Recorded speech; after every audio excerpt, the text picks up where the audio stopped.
नमस्कार, आदाब, सत श्री अकाल, राम राम। तो आज हम पढ़ने जा रहे हैं फ्लूइड डायनेमिक्स। ठीक है। तो आज हम कौन कौन से टॉपिक्स कंसिडर करने वाले हैं आज के लेक्चर में। सबसे पहले हम पढ़ने वाले हैं difference between the fluid dynamics and the kinematics. इन दोनों में क्या क्या डिफरेंसेस हैं। ठीक है। Types of forces consider in flowing fluid.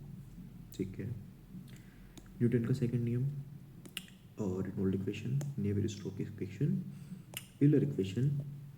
Fluid dynamics is based on equations. किन किन इक्वेशन पर बेस्ड है हमारी जो फ्लूइड डायनेमिक्स है। ठीक है। यस। तो सबसे पहला टॉपिक हम पढ़ते हैं कि difference between the fluid dynamics and the kinematics. Kinematics में क्या है कि फ्लूइड हमारा मोशन में है। ठीक है। और हम उस पर स्टडी कर रहे हैं। ठीक है। इन फ्लूइड काइनेमैटिक्स, बट जो रीजन ऑफ मोशन है, फ्लूइड हमारा मोशन में है, उस पर स्टडी कर रहे हैं, बट रीजन ऑफ मोशन पर स्टडी हम नहीं करते हैं in fluid kinematics. Reason of motion कौन सा हो सकता है हमारा? एग्जांपल है इसका फोर्स। मतलब कि हम फोर्स पर स्टडी नहीं करते हैं। ठीक है।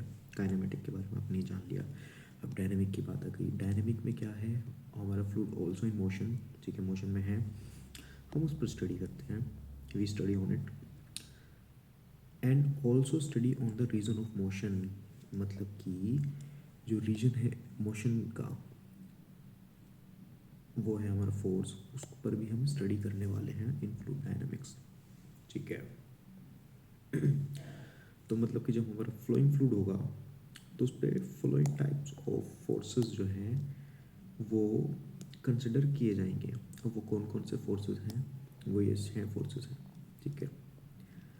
कौन कौन से फोर्स है? प्रेशर फोर्स, जिसको एफ पी के नाम से जाना जाता है, gravity force F G, surface tension force F S, turbulence force F T U, compressibility force F C, viscous force F U, F E sorry. ठीक है। तो न्यूटन का सेकेंड लॉ क्या कहता है? न्यूटन का सेकेंड लॉ क्या कहता है? Rate of change of momentum is equal to externally applied force. क्या मतलब है इसका? कि अगर मैं किसी बॉडी पर, जैसे हमारे को फ्लूइड की मैंने ये फोर्सेस देखे, ये 6 फोर्सेस हैं हमारे फ्लूइड पर लग रहे हैं। ठीक है। तो ये क्या है? एक्सटर्नल अप्लाइड फोर्सेस हैं। तो ये किसके बराबर होंगे? मतलब ये जो फोर्सेस है ये बराबर होंगे हमारे डी अपोन में एम वी अपोन में डी टी। ये क्या है हमारा?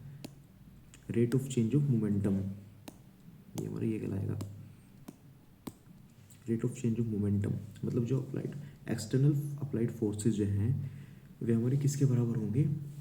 Rate of change of momentum के, एम ए। ठीक है। मतलब क्या कहना चाह रहे हैं? F G plus F P plus F C plus F V plus F S plus F T is equal to M A rate of change of momentum is equal to resultant force. ठीक है। अब Reynold equation हमारी सबसे पहली equation आ जाती है हमारी dynamics में। ठीक है। तो जो रेनॉल्ड इक्वेशन है, हमने अभी देखा था कि टोटल 6 फोर्सेस कंसिडर किए जाते हैं हमारे फ्लूइड डायनामिक्स में। 6 फोर्सेस कंसिडर किए जाते हैं। उनमें से जो हमारी रेनॉल्ड इक्वेशन है ओनली 4 फोर्सेस को हमारा क्या कर रहा है? कंसिडर कर रहा है। 2 को क्या कर रहा है? नेगलेक्ट कर रहा है।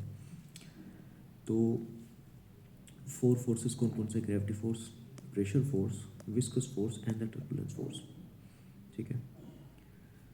अब इनके बारे में थोड़ा जानते हैं। सबसे पहले टर्बुलेंस फोर्स इसने कहा कि ये कंसिडर कर रहा है। टर्बुलेंस फोर्स को कंसिडर कर रहा है तो हमारी जो फ्लो की वेलोसिटी होगी वो ज़्यादा होगी, हाई वेलोसिटी होगी। क्योंकि टर्बुलेंस में जो हमारी होती है वेलोसिटी हाई होती है जब वो टर्बुलेंस कंसिडर किया जाता है। तो रेनॉल्ड्स इक्वेशन में क्या होगा?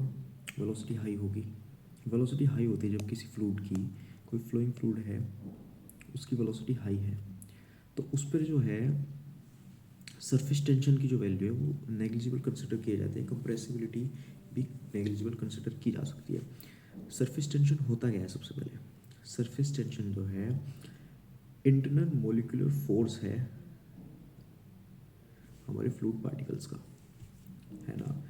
मतलब इंटरनल मोलिकुलर फोर्स मतलब ये जो कोइजन फोर्स है, हाई वेलोसिटी होगी, कोइजन फोर्स जो है वो उसका प्रभाव कम होगा, बॉन्ड जो है आपस में वो टूटेंगे, तो उसकी वैल्यू कम हो जाएगी सरफेस टेंशन की, तो उसको हम नेग्लिजिबल कंसिडर कर सकते हैं इन टर्बुलेंस फोर्स, टर्बुलेंट फ्लो में, ठीक है।